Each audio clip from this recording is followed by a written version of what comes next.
ফিলিস্তিনের কান্না থামবে কবে? ফিলিস্তিন একটি ঐতিহাসিক স্থান, যেখানে আজও প্রতিদিন অশ্রুর নদী বয়ে চলে।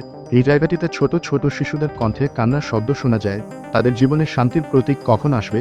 পৃথিবীর সব শান্তিপ্রিয় মানুষ কি কখনো তাদের দুঃখের ভাগিদার হবে? ফিলিস্তিনের মাটি আজও রক্তাক্ত, তাদের আশা আকাঙ্ক্ষা আজও চাপা পড়ে আছে অস্ত্রের স্রোতে।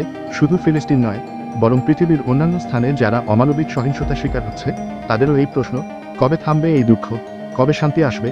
পৃথিবী যখন শুধুমাত্র অস্ত্রের আওয়াজ শুনে, তখন শান্তির কথা বলতে হয় কিভাবে?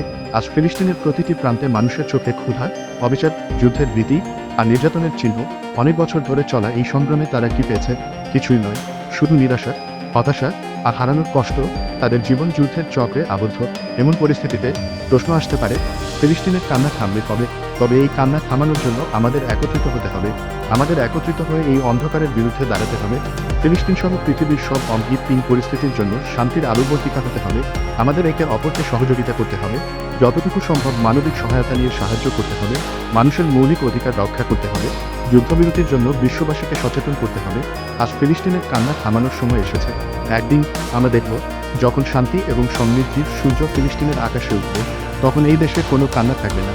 শুধুমাত্র হাসির আলোয় পৃথিবীটা উজ্জ্বল হবে।